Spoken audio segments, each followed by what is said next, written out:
distinguished guests and speakers. I'm Siddharth, the founder of the Blue Circle. I warmly thank you all for being here today. It's truly a privilege and a real pleasure to have such a fine gathering of people amidst us. My team and I strive to ensure that this evening and every evening with the Blue Circle is worth your while. So, welcome to the Blue Circle. The Blue Circle is an exclusive community of like minded and thinking leaders. It is a community that learns, networks, and entertains together in an atmosphere of trust and true friendship.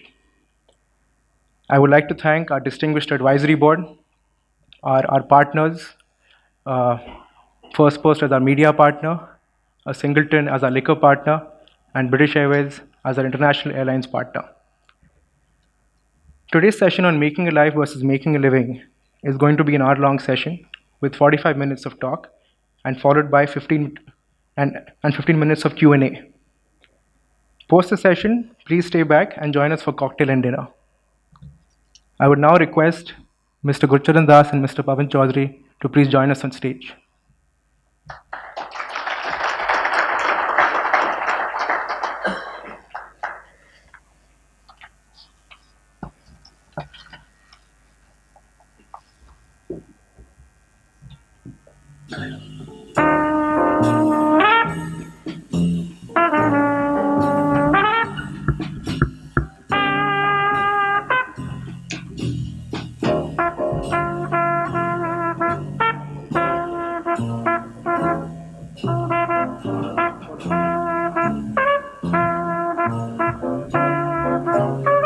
Mr. Gurcharan Das is a public intellectual and a thought leader who believes in making a life and not just a living.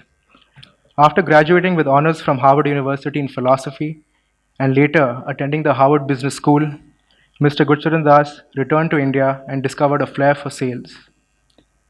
His successful stint with Procter & Gamble saw him become a global leader. In spite of making it to the top as CEO of Procter & Gamble India and later Managing Director of Procter & Gamble Worldwide in Global Strategy Planning, Mr. Das at the age of 50 chose passion over profession. He took early retirement to become a full-time writer. Since then, he has been writing regularly for the Times of India, Dainik Bhaskar, Prabhat Khabar, and guest columns for Time, Newsweek, the New York Times, the Wall Street Journal, Financial Times, and Foreign Affairs. He is known for his two international bestsellers, India Unbound and The Difficulty of Being Good. Both these books have been published in several languages, and for many, he is India's foremost guru. Mr. Pavan Choudary is the author of critically acclaimed bestsellers like How a Good Person Can Really Win, which was earlier published as When You're Sinking, Become a Submarine, a trilogy of wisdom on Chanakya, Confucius and Kabir, and Machiavelli for Moral People. He has also co-authored path-breaking books with Mr. Anil Shastri and Dr. Kiran Bedi. Mr. Choudary also hosts the TV program Hum Aise Kyun Hain and has written columns for the Times of India and Financial Chronicle. He is the CEO of Wygon India, a French multinational, and sits on some of India's most respected boards and is consulted by many on business and life. I would now request Mr. Pavan Choudary to please begin the session. Thank you. Thank you, Siddharth. So, good evening. That was a very ominous start. Good evening, everybody, and good evening, especially to those who I could not greet. And good evening, Mr. Das. Welcome. Coming quickly to the meat of the matter so that we have enough time for question and answer session also, let me jump to the first question. You have an uncommon name, Mr. Das, especially for a Punjabi, Gurcharan. How did you get it? And just as Siddharth said, that you are India's best known guru, there is a shadow of this word guru in your name also. What do you think about, how did you get it? And what do you think about this epithet which you have got, guru? Well, let me first tell you I'm delighted to be here. And my idea of a guru, which is a management guru, is someone who's good at understanding, GU, but relatively useless. You're right, the word guru is also in my name, so this presents a problem. But it wasn't always so. Until the age of 3, my name was Ashok Kumar. But my grandmother suspected that my mother, her daughter in law, had given me that name because she thought her daughter in law was in love with a Bollywood actor named Ashok Kumar. So this was not right according to her.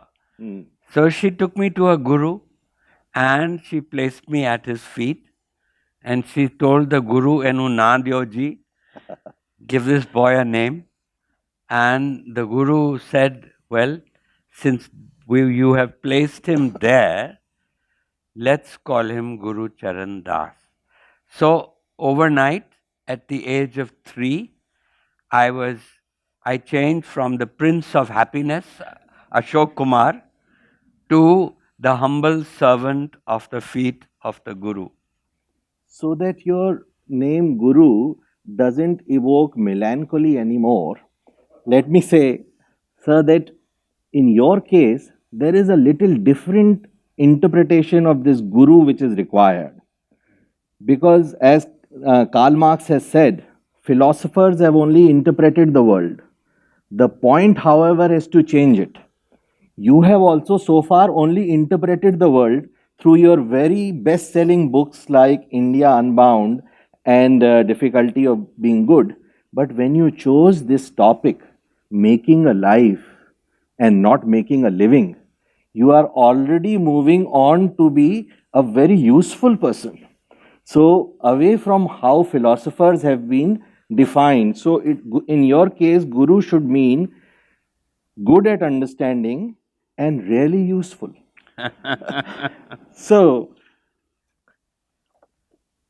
coming to the topic, let me preamble it with this question that what in a nutshell makes for a happy life as per you? Well, actually, Freud gave a very simple answer, which was happiness consists in loving the work you do and loving the person you live with. If you do these two things, then that is happiness. Now, that was his answer. So, that sets a very useful parameter of this talk because then we can really focus in and ask you questions not only from me but also from the audience soon. So, are usually people happy with their work? In fact, I find that it's a minority.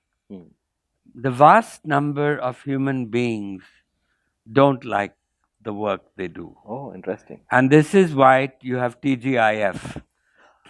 Restaurants like, thank God it's Friday, so we can get home and have a few days to ourselves. And But what about the week when it starts? Yeah, it's called Blue Monday. Oh, okay. Monday morning blues. Right. So really, this is a sort. I mean, it's a tragedy. Now, it's not everybody. I mean, there are athletes who say when they're in the zone, they use the word being in the zone. Now, that's a time when they are, in a sense, happy. And I don't know whether you remember, but when Tendulkar was approaching his double century, we all remember that. I remember that. One of the greatest innings of all time. After that, the reporter went up to him and the reporter said, Mr. Tendulkar, how were you feeling when you were approaching your double century? And Tendulkar says, I wasn't even there.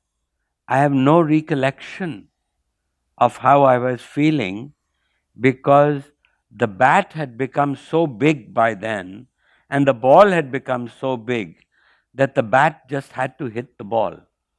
So it's the notion he's talking about self forgetting, that a lot of the cause of our unhappiness at work is because we don't get truly absorbed in the work that we do.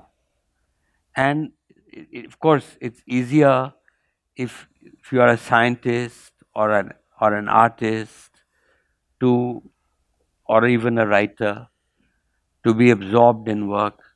But if you are the purchase manager of a company, you have to make your work interesting, Or supply chain manager. or whatever, whatever, Yeah. whatever.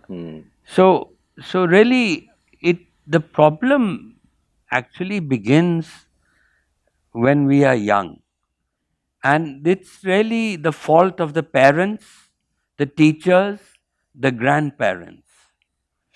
We go to school in kindergarten, and we come home running, and we show our report card to our mother, and she says, "Beta, did you stand first?" So all she's interested in is how well you're doing, whereas what she should be interested in is to uncover what you like in the world doing. What is your passion? Everybody is not like Mozart. Mozart, at the age of 3, knew that he was a musical genius. And it was partly his parents, his father. His father had exposed him to something, and his father realized that there was greatness right there. And at the age of 5, he had written his first symphony. And by the time he died at the age of 31, he had composed 650 pieces of great music. Now, that's not how we are. Most of us really stumble through life. And if you're going to stumble through life, then you should do it in a way that you are seeking your passion. See, when we grow up, we go to college. And when we go to college, our advice we get, take safe subjects. So you'll be maxing, meaning that you are going to college in order to get high marks so that you'll get a job. So you'll be able to make a living. They're not worried about what I would call uncovering the passion in you. The way Mozart's father exposed him at the age of 2, you know, that is our duty. Our duty as parents, our duty as teachers, and our duty as grandparents. So, some misconceptions about the parents which come in the way of making them the right guides, I would like you to dwell on. Particularly, I would like you to dwell on romanticism and classicism as schools of thought which might be smearing the lenses of parents and not allowing them to guide properly if they are from the romantic outlook. It's not just the romantic outlook. India has, frankly, until 1991, our growth rate was miserable. Only after the reforms, people started to there is some prosperity, and people have started to take some risks with their lives. But essentially, parents, you can't really blame them, because all parents have middle class insecurity. Middle class insecurity is that what is my child going to do will he be able or will she be able to support herself? It's a very Yeah. natural problem. And so you do well in college, you work hard, you get a job, you get a job, and then once you have got a job, your parents want you to get married, so you get married, you have children, you do well in your job, you can get a bigger house, a bigger car, and then you repeat the same process with your young. And by the time you get to be around 40s, in your 40s, usually it happens, you ask yourself one day, is this what life was all about? And I think it's a thing that all of us, all of us face. And I faced the same thing that one day in my 40s, and by then I had been the CEO of in Procter and Gamble India. I had been head of Procter and Gamble, the ASEAN region, and so they took me to the headquarters, and I was head of global strategic planning. And the first thing, as in my job, was my secretary would bring to me the global market shares of our products. So I looked at the market share of Pampers, of Tide detergent, of Oil of Olay, of Vicks Vapor Rub, of Gillette blades, of Pantene shampoo, all good products. But I asked myself, how long can an adult do this? There's a whole world outside. And particularly at that time, the reforms had started in India in 91, and I was excited about the reforms.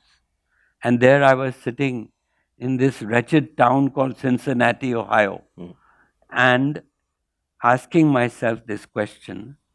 So I went home and I told my wife that something is wrong.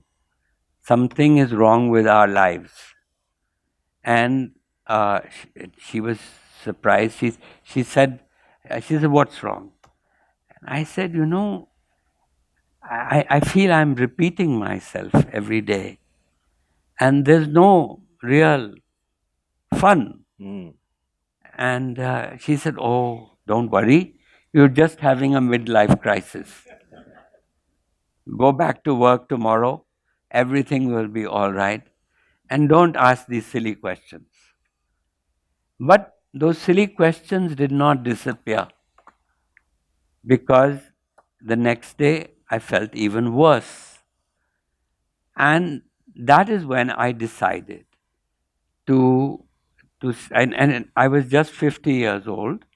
So the retirement age at Procter and Gamble was 65. And so I told my wife that, look, I can't do this anymore. I want to do something else. And she said, you're crazy. You have reached now at a point in the company where you are in the top 10 and you're making big money.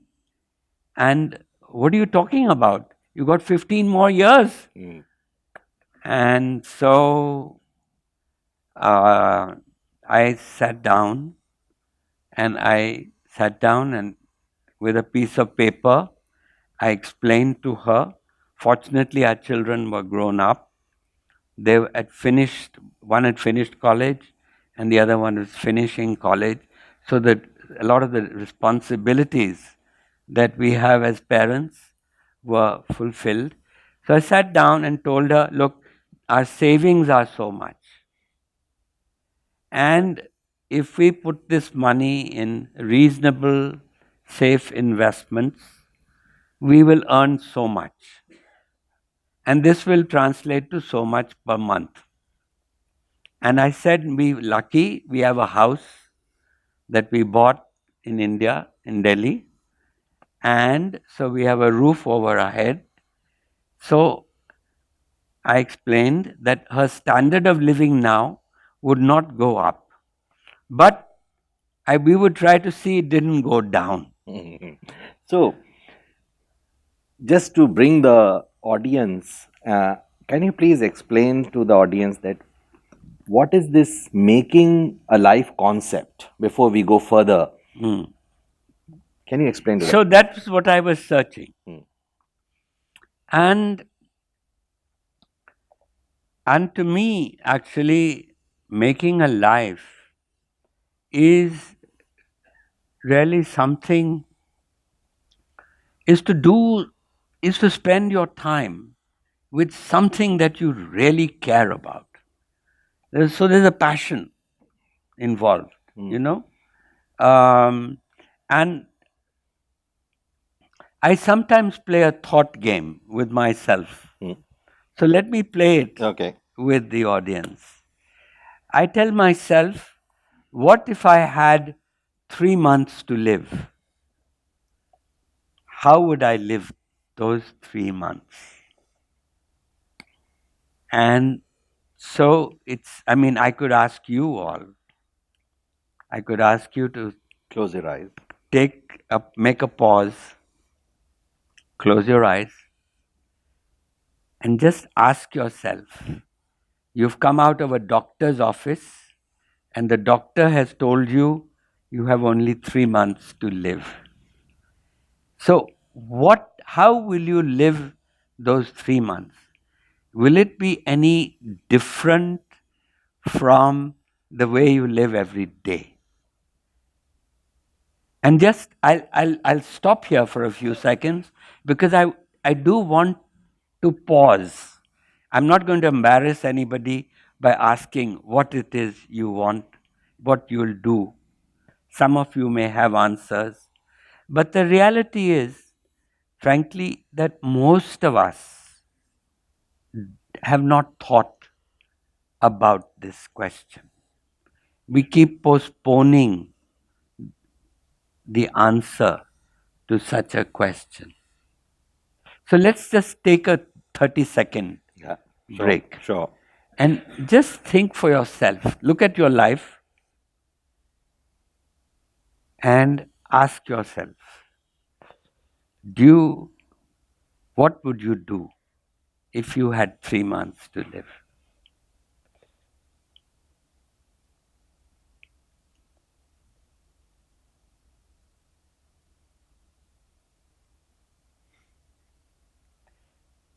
So 30 seconds are now up.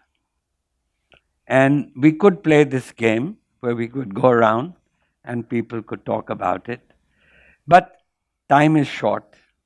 And so I'd like you to go back home with this question. And in fact, let's take this question one step further, which is that this is your last moment in life, last breath that you're going to take. You will die after that. In that last moment, what will you think about? They say, Pavan, that your whole life comes before you when you're dying. Of course, nobody has been able to answer that question because once you're dead, you can't talk back and tell us. You can't write a book that what happened. But what would you like to think about? What would you like to, as your very last recollection before you die? And frankly, in this 3 month game, a lot of people would turn to religion. Many would turn to sex. Yeah. But what would, there was a competition in 1922.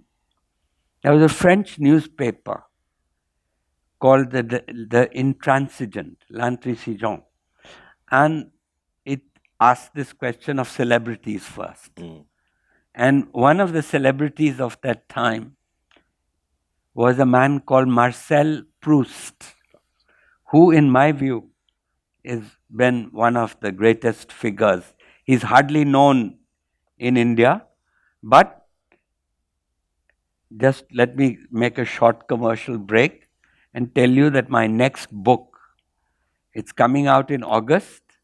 It's called Karma, the Riddle of Desire. It's the third volume in the trilogy, the Trivarga, where we have the Purusharthas, the goals of life. The first one aim of life is Artha. So I wrote a book called India Unbound, which was about wealth and prosperity. And the second goal is Dharma. So I wrote a book called The Difficulty of Being Good, which is about Dharma. And the third is this book, and it's called Karma, the Riddle of Desire. And the reason I bring this up is because the fundamental message of karma is that you also have a duty to yourself. All the time we are reminded about our duty to others, duty to our children, duty to our parents, duty to others. But we very rarely think that we have a duty to ourselves. And in those 3 months, when I play this game, I ask myself, what is that duty to myself that I have now? I have discharged my duties to my children, my parents, my wife, and everyone. Now, what's my duty to myself? Very good. So, this is, in a sense, related to this whole question about making a life. So, at different stages of life, different duties emerge.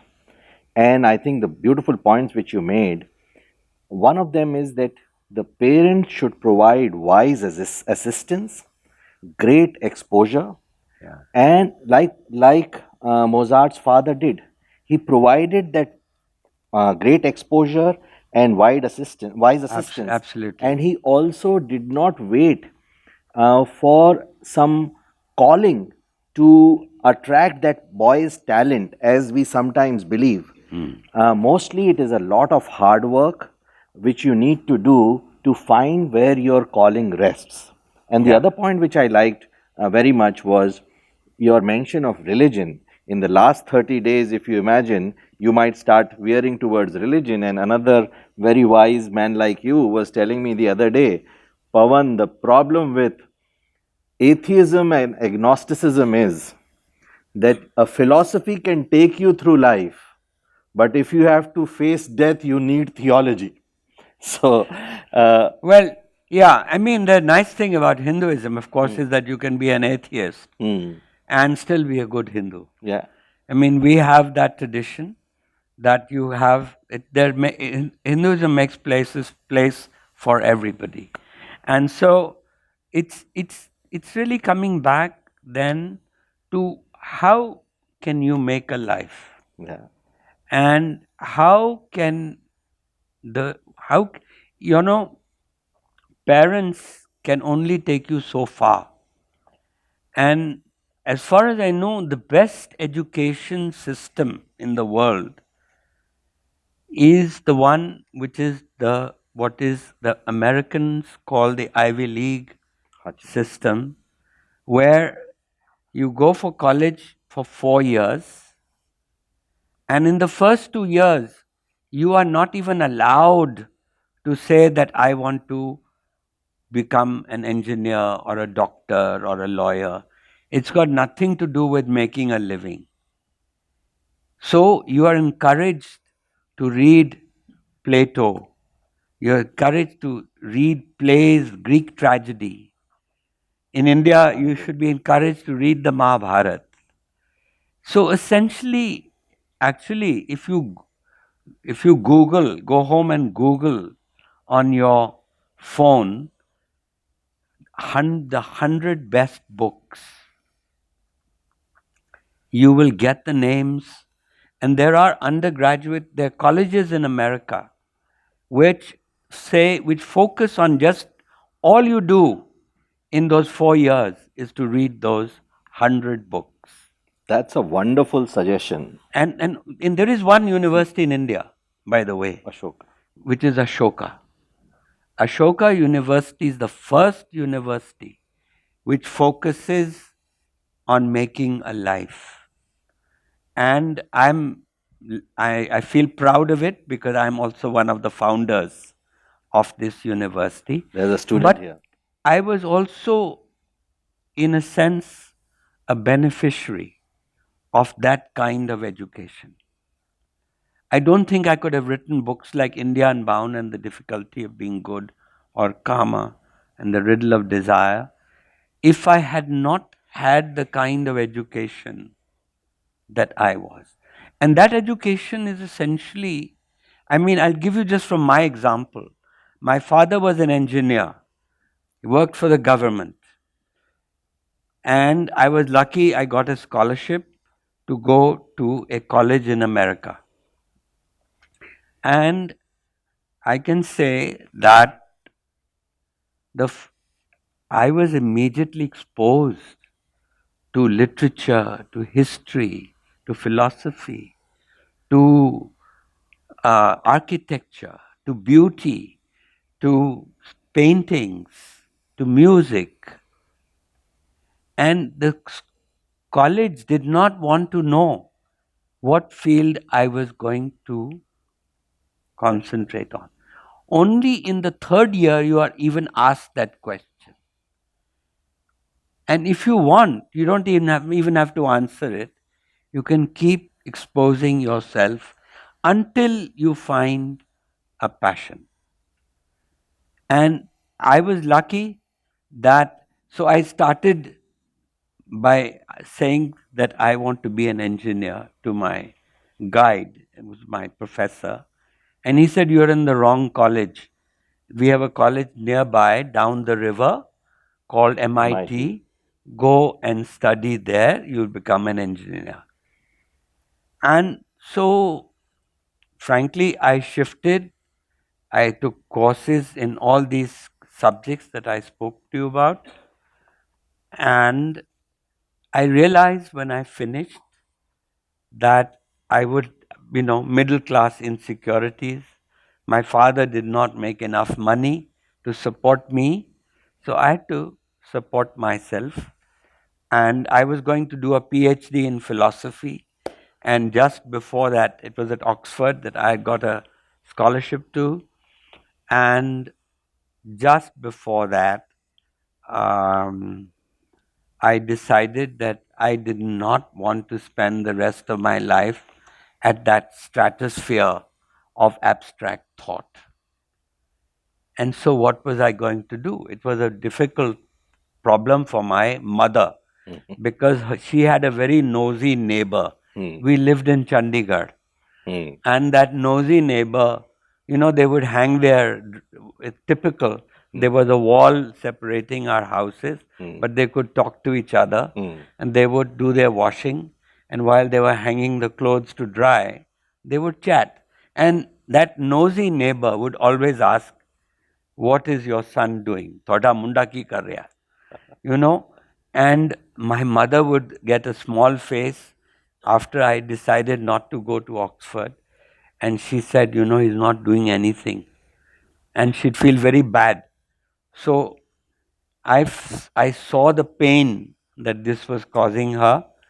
So fortunately, a week later, there was an advertisement in the newspaper, in the Tribune, Punjab Tribune, which said they were looking for management trainees to come and work for the company that made Vicks Vapor Rub. And so I applied for the job. In those days, there were no MBAs. so I could apply for a job with an undergraduate degree, and I joined. That's how I entered the business world. And like the man who came to dinner, I stayed on but I stayed on not just for dinner, but for 25 years. And so that's how I got into business, quite by accident. Very good. But at the same time, I was, I knew I was wanted to write. So with a full-time job, I couldn't write during the day, but we had weekends. So while my friends in the corporate world played golf, I wrote. And so, and the children and my wife understood, okay, he'll, so I always had breakfast, lunch, and dinner with the family. But in between was time that I spent writing. Great. So that's how I got started. I think very interesting points which you have made. One is the 100 great books program. This program, just to amplify this point from an earlier discussion which we had, is a program which is available in top universities.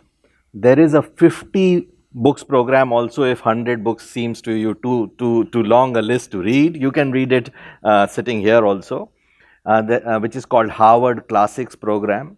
And the point behind this program is that different eras have been repositories of different types of wisdom.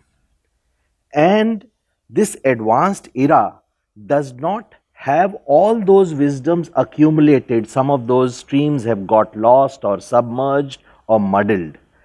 These books will help you get whatever best has been thought of or spoken in any time, rescue those learnings and bring them to your mind so that you can have a full life and also you can advise your kids to have a full life. Ashoka University, as you said, I am happy to tell you, sir, I think Siddharth would like to tell you something about this. But I'm really happy that Ashoka University is at least one university which is providing this program. Right. And regarding the middle class values which you said, how they resonate so well, because in our times, the number one objective of taking up a job was to earn our living.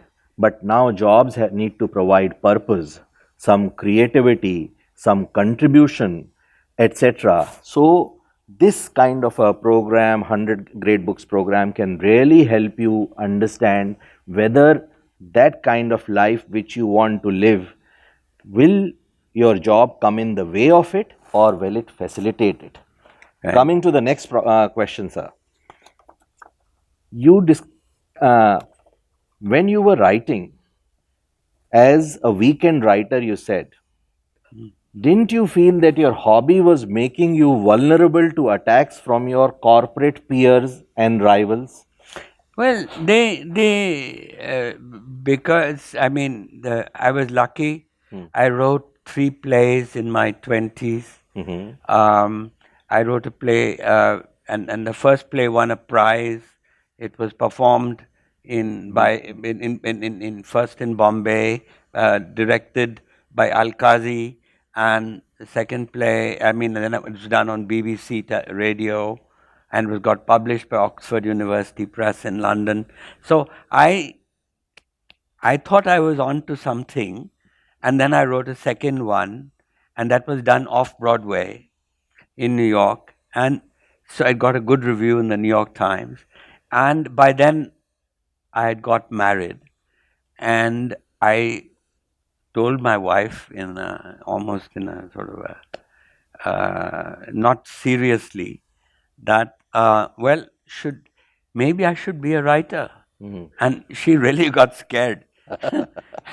Because she'd got married, because she wanted to have children, have a family, have a proper life, and this crazy fellow in his 20s is talking about writing plays. Anyway, I listened to her at that point. But the difference between having it as a hobby is that you have to take then that hobby very seriously. In other words, it's not that, oh, but today is Saturday and I'm not in the mood of writing. You really, you have to take it as seriously as the fact that you're going for your other job. So, did your bosses sometimes not feel insecure by your growing Well, fame? Just a moment. By your growing fame, or not try to label you as non-serious or something like that? yeah. I mean, the big boss in America, who somebody asked him because by that time I had also written a novel called A Fine Family. I was in my 30s and I was about to become the head of the company. 37 is when I became the CEO of Procter and Gamble. So somebody asked him, a member of the board actually said that you're making this decision, but this guy is also writing stuff. And so when is he doing work? And so the CEO of Procter and Gamble answered the board member, and he said, "Well, he's a bit of an oddball." And that was the word he used. He's a bit of an oddball. Thoda pagal hai. But when it gets to his job, he does it. Okay. So they gave me a long rope. Because you were performing well on your job. Because I was doing a reasonably good job, and also I enjoyed my work. Also, that's the other thing, that I wasn't driving a taxi to save money so that I could write. I like making a deal. Even today, I like making a deal. But writing was something that I was quite passionate about. Because I want to open up the question to the audience, I'll skip many of the questions which I had in my mind. I'll discuss them separately, or maybe they may come up from the audience. If you had a chance to change one personal decision in your life, what would it be? Well, that's a very hard question, actually. A lot of my life has been basically being at the right place at the right time, frankly. I mean, I think it's partly a matter of luck. Life is not, today I see youngsters who go do their MBA, IIT, IIM, and they've planned their life for the next 25 years. I had no plan to be a business executive, and I just happened to stumble onto it. And even a writer, it was partly because I missed the intellectual life of the university and thought I might go back to it. So I said, reading is taking in, but I said, you got to return back. And you really don't understand something until you've actually written it down. Very often it happens to me when I'm writing a book and I don't know where it's going, but then I sit down in the morning. I have a very definite routine, and I sit down in the morning and I start the first sentence, and the second sentence follows. And then by the time I finish the paragraph, then is when I know where I'm going. So I think that life's a bit like that. It's no matter how well you plan it, you have to be humble and say that you really you have to be lucky to be able to do the kind of things. I'm glad you say that. It is actually very comforting and reassuring when you say that luck also played an important role, or very important role. Yeah. Otherwise, we would go up, all of us, when we meet our spouses after this session, they might complain, look at Mr. Das, where he has reached. We can at least then say, see, there was a big role that luck played there. So I'm not going to, but I must also share with the audience that from 6 o'clock to 12 o'clock, even now, you write uninterrupted, Yeah. and your rigor has been very, very strong. So if there was some luck, I'm sure it was, but the rainbow which you have painted could not have been painted through the effort which you have brought in. Yeah, I must tell you that in that period, I'm at my desk at 6 in the morning Mhm. with the front of the computer, and I finish at 12. And I don't do email, I don't answer telephones, I don't I don't read the newspaper, I don't do yoga, I don't take a walk. All the things they advise you to do, I don't do, because feel that all those things, I fear that those things will put you on somebody else's agenda. If you answer the phone, that person wants something and you want to be on your own agenda and not on someone else's agenda. And so, writing or any of these things is about, it's 80% perspiration and only 20% inspiration. But you've got, even if wake up in the morning, and I'm a sort of 24/7 type of individual. I write on Saturday, also on Sunday now, and now it's almost 25 years that I've been doing this full time. So half my life, is been of one kind, and half my life is of another kind. And I would just say that if you really want to be, you've got to go back and think like Tendulkar, that you want, one of the symptoms of knowing that you are enjoying your work, you're happy, you're passionate, is that time gets distorted. So when I look at my watch, suddenly it's 12 o'clock. And those 6 hours went away without even realizing it. And I said to myself, oh my God. And you It's also already reach a done. state of egolessness, you were saying the other day. Yeah, there's another aspect of being absorbed in your work, is that you forget yourself. And of course, this is an art that those of you who've been aware and you familiar with Zen Buddhism, that and in fact, even in the story in the Mahabharata, where Drona is teaching the Pandavas how to shoot a bow and arrow, and he's asking each one, and he asks Yudhishthir, what do you see? And Yudhishthir says, I see this branch of a tree and a bird sitting on it. And then he asks Bhim, what do you see? And he says something similar. But when he asks Arjun what he sees, he says, I'm only seeing the eye of that bird that I have to shoot at.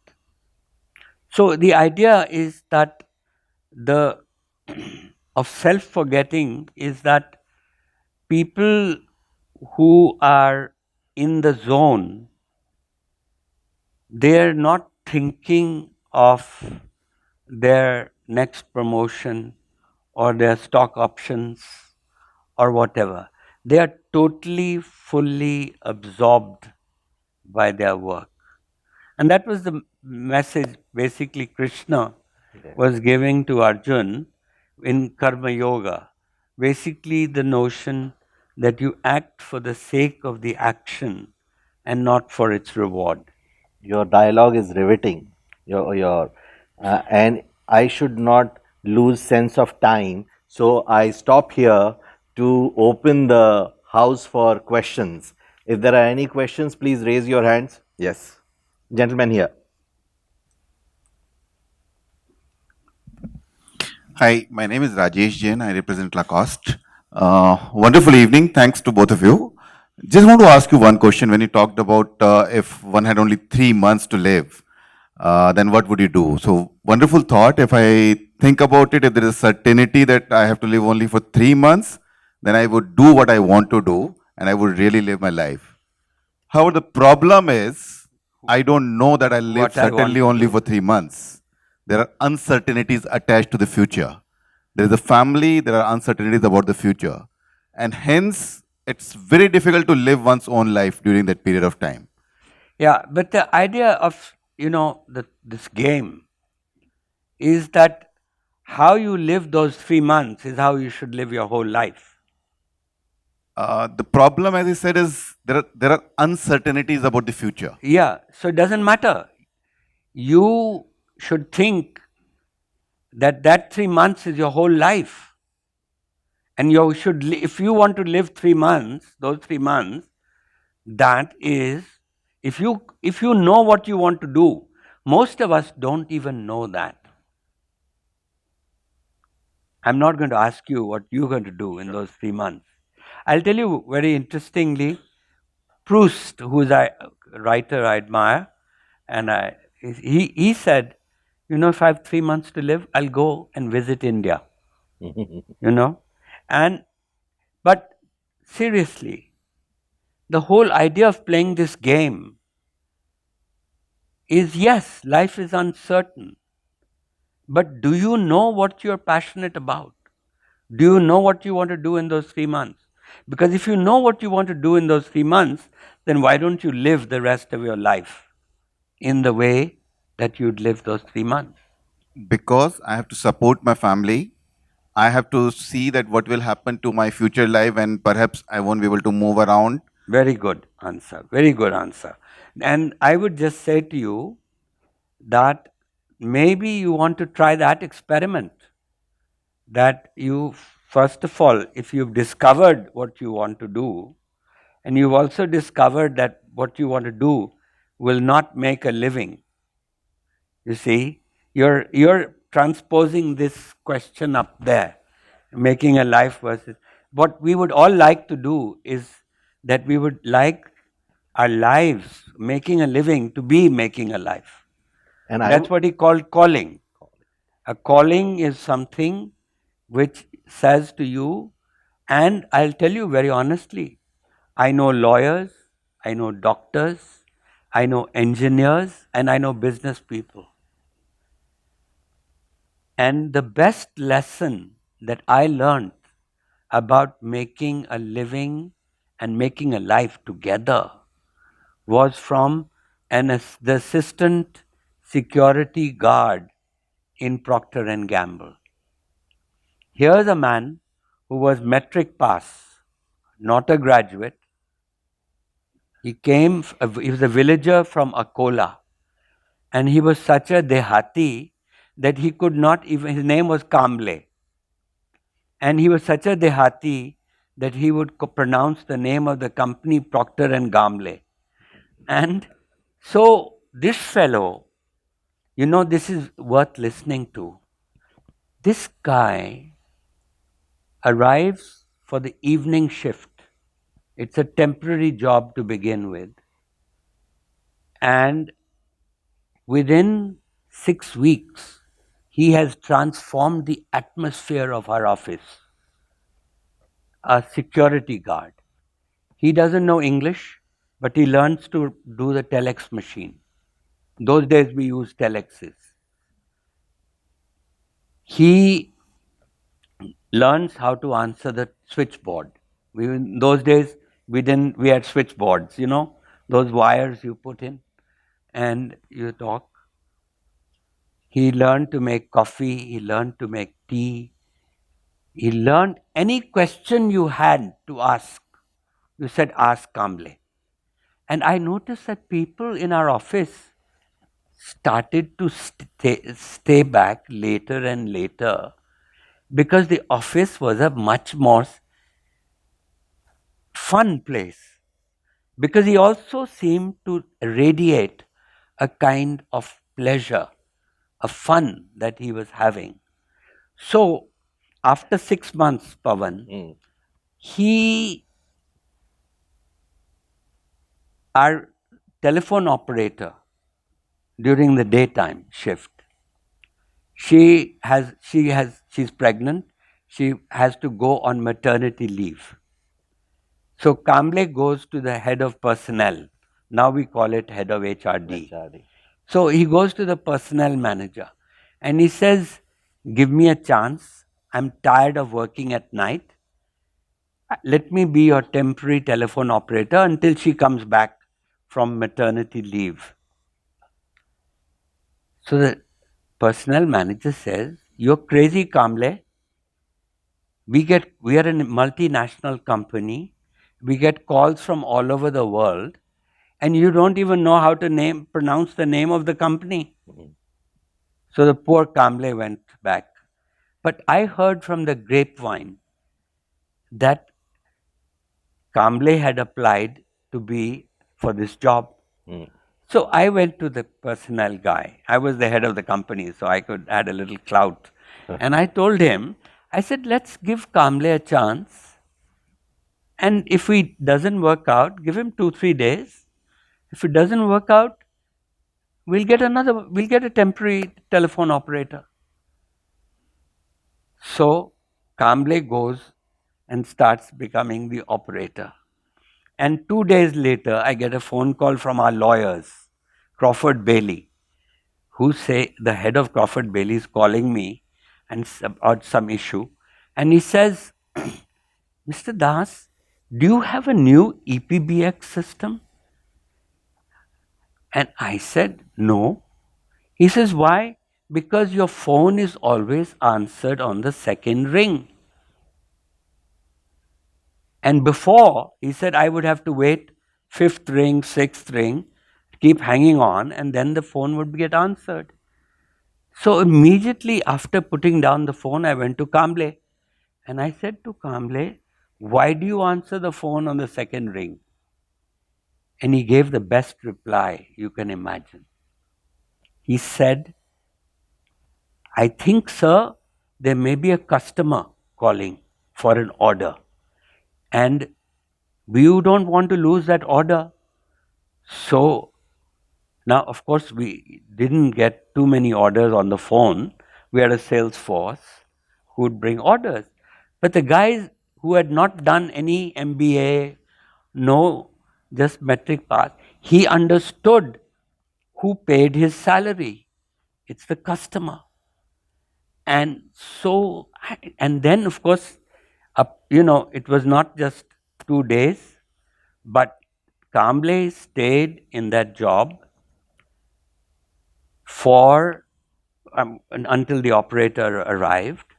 But I tell you, he energized the whole company. While he was a telephone operator, he was helping somebody had a question. I was on the phone, I was passing by and I was listening, and he was giving advice to a mother what to do when a child catches a cold. Wow. We were so proud of our products like Vicks Vapor. And basically, his infectious passion infected the whole company. And he was doing a telephone operator's job, but he was also, if you wanted coffee, he'll make coffee while he's doing that. And so I realized that here's a man who's making a life and not just making a living. And he ended as a? And he ended as a director of the company. Wow. So, sorry, go ahead. No, so what I'm trying to say is that the secret that Kamble taught me is that you can make a living, but you can also make a life while you're making a living. And that is I mean, it's rare, but people who do the most repetitive jobs, they can make it fun. So, I've never heard this story from you before. But the secret which you have taught us today is that you are the best student of Proust. Because I have also read Proust a little.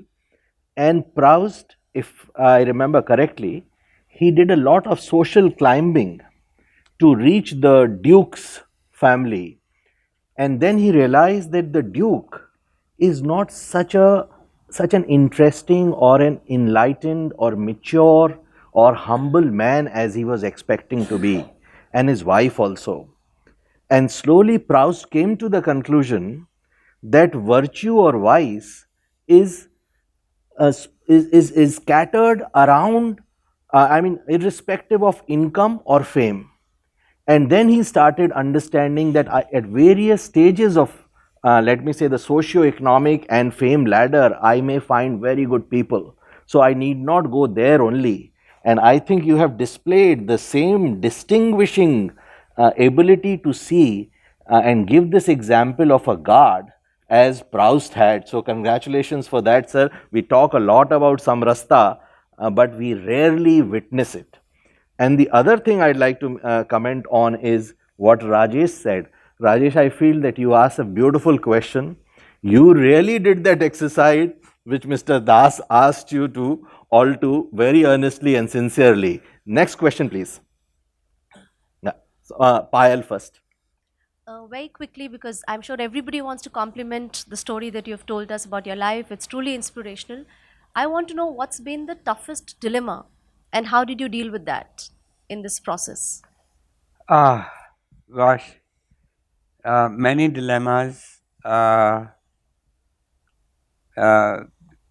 Sort of saying no to a Oxford University, where I was going to do a PhD in philosophy, was a tough dilemma to face. To quit my job was a tough thing.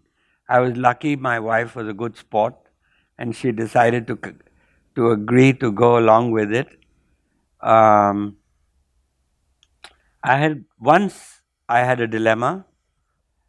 We Procter and Gamble was going to enter the detergent market, washing powder, washing of clothes, and we had two very big brands in the world, Ariel and Tide. And the king of that business was Levers with Surf and Rin. They had those two big brands. And so we decided to take them on in a fight.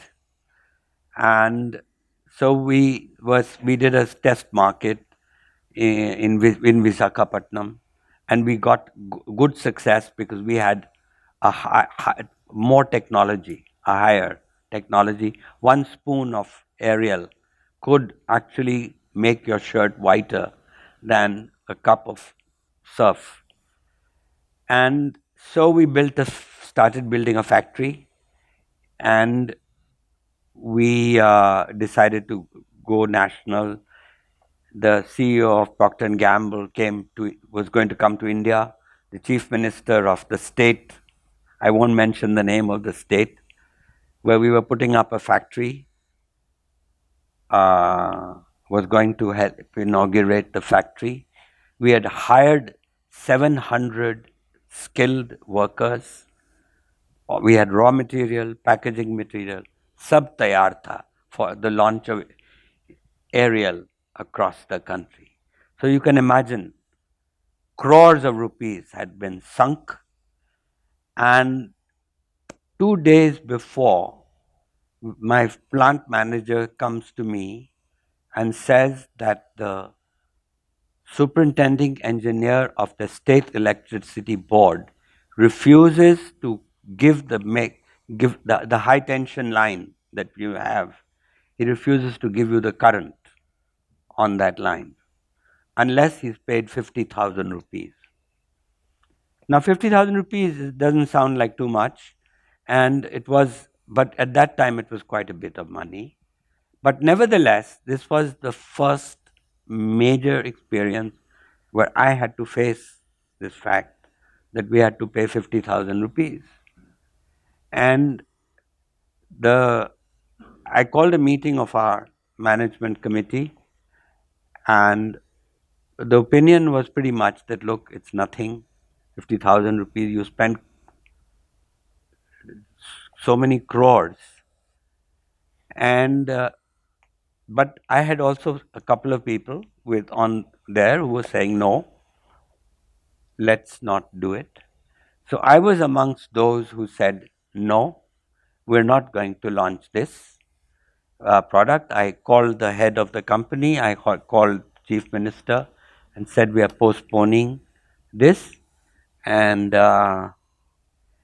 we hoped in that period, every day the plant manager, people would go to try to persuade this man that he should give us power. But he was adamant. And then I decided to go public. We called a press conference. And in that press conference, I told the whole story. I told them, I named the man. I named his boss. I named his boss's boss. I named the chief minister of that state. And I said, all these people are responsible for this thing.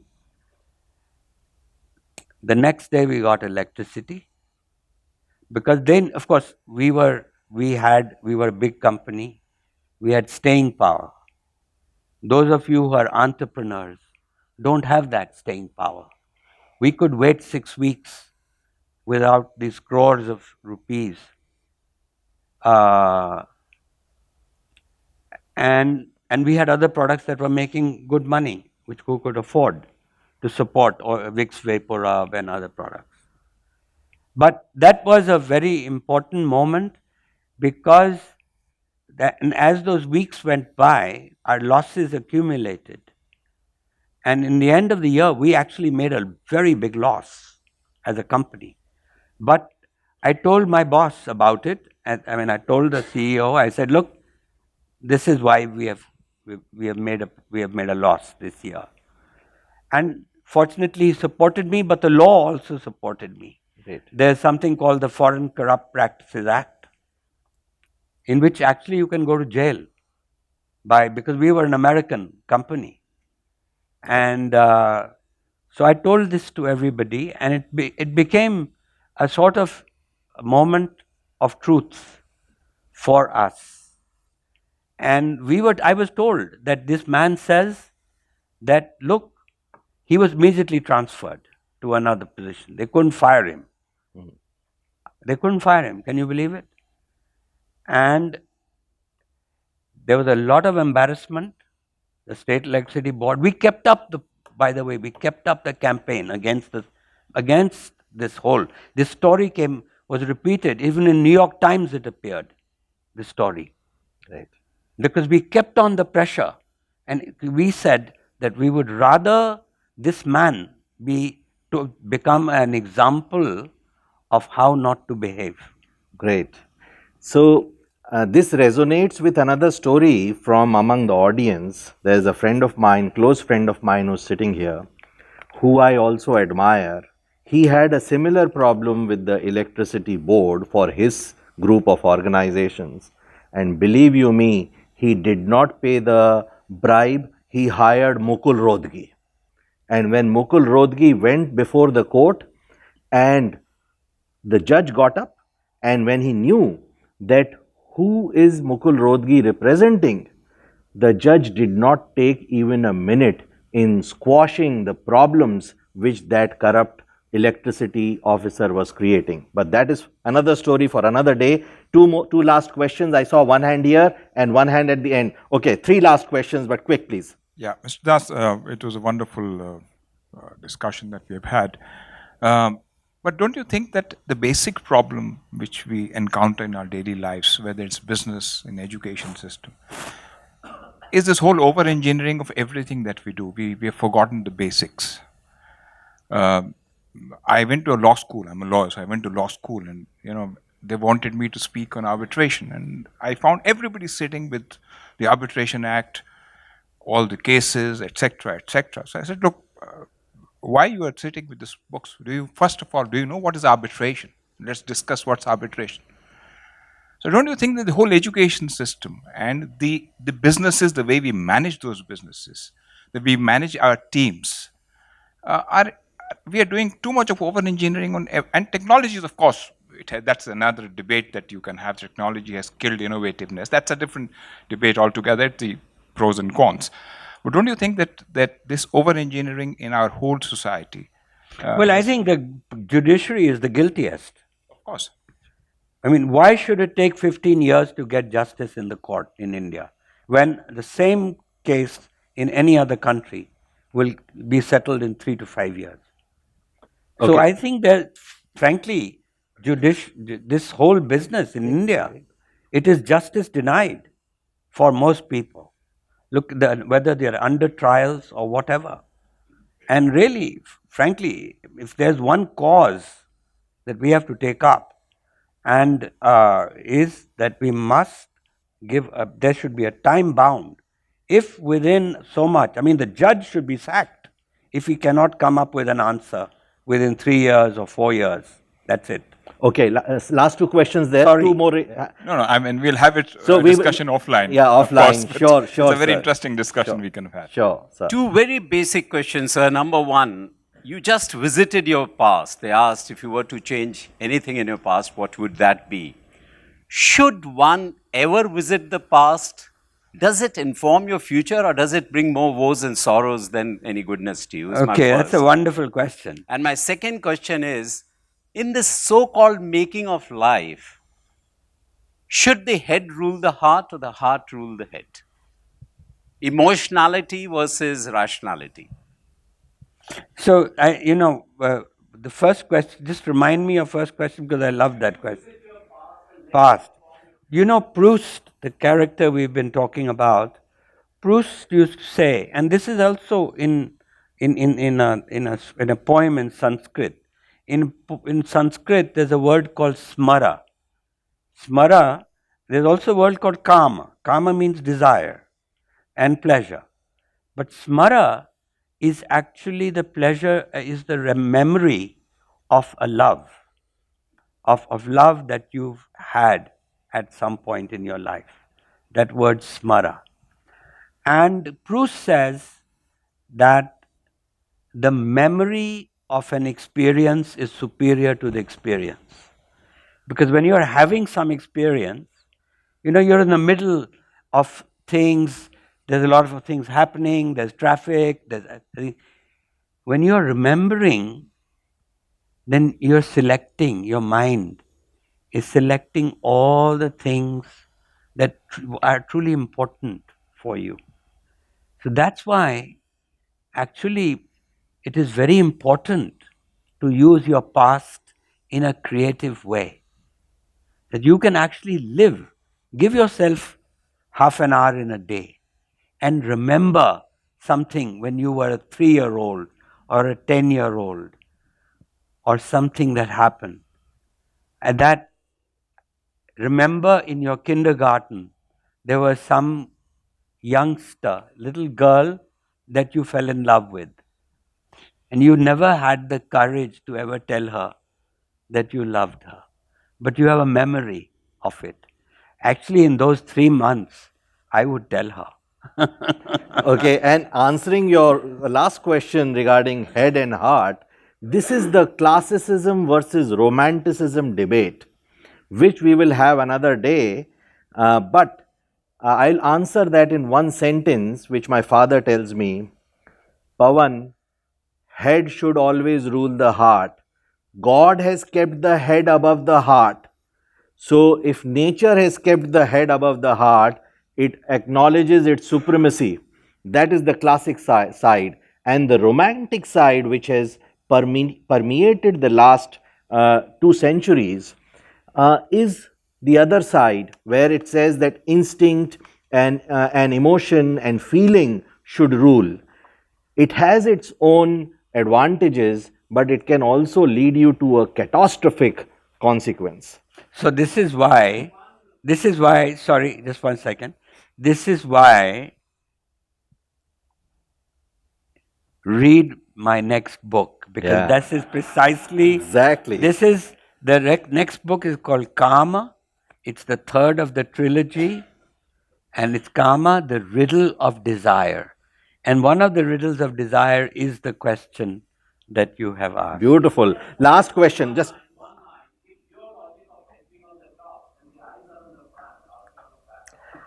how? Yeah, exactly. Very good.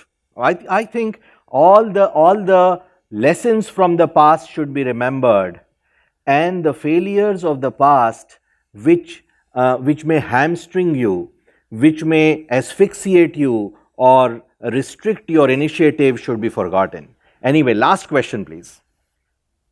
Mr. Das, you've had a very fulfilling life. That's very obvious. Many people in the audience probably have to some degrees. I want to zoom out for a moment. You've raised many issues related to time transience, crossing over, the periods of time. The point I want to raise is that how can your wisdom, your experience, be an enabler for a larger number of people in society? Because we here are 0.0001 percentile of wherever we are. And the future of humanity, and I gather that in pieces of what you said, is in the majority having such fulfilling experiences. Else, we are going to be disseminated. Having, So say that again. the future of humanity, it seems to me, is for the vast majority of people to have more fulfilling experiences, not perhaps exactly what you've had, but in that direction. And as you rightly pointed out, that many don't. So I want to ask you the question, what do you have to offer to not just us here who are privileged, but to the larger society? How can there be more enabling things in our country, for example, which can make it possible for a larger proportion of people to move in that fulfilling direction? Right. Well, I think the answer, frankly, is a very, to me, in my mind, is very clear, very simple answer. And that is, we obsess about equality, inequality in our society, but actually, we should worry about opportunity. And frankly, Modi was elected because he promised a certain aspiration and opportunity. Now, he has not delivered it, but he promised it. That's what he called Achhe Din. And opportunity essentially is a function of giving a good education to every child. Education and health. I mean, there should be medical care available. But we've got all our children now in the country in school. 99% of Indian children are in school. So that is done. But the education that 90% get is terrible. And so that is, as a country, this, as I interpret your question, is the only thing that if I were in Modi's shoes, that the most important job would be that of the HRD minister. And it can be done. Country after country has improved its education system. In India, maybe 5% get a good education, maybe 10%, but the rest of them get a very poor education. So they don't have opportunity. So what we are discussing today, for them, in fact, is a chance. We can discuss between making a life and making a living. But for them, just being able to make a living is a real thing. Although I must say in the same breath that, I have come across people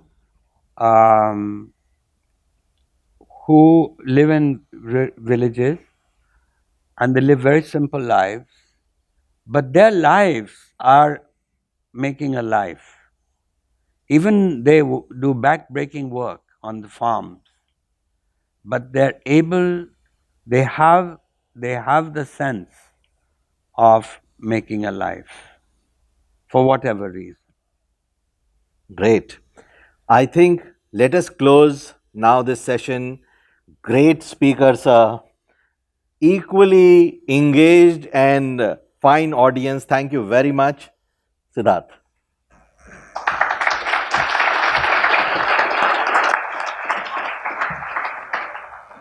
Thank you very much, sirs, and distinguished guests for your participation. It was indeed a highly thought-provoking session, and I hope you all enjoyed yourself and take back home a lot of nuggets. While some of you are already members with the Blue Circle, I'll be reaching out to the rest shortly after the event. We also really appreciate some of you who traveled from outside Delhi and even from outside India. So thank you all for coming, and thanks to my team, my friends, and my family for making this happen. And now I would request you all to join us for cocktail and dinner after this. Thank you very much.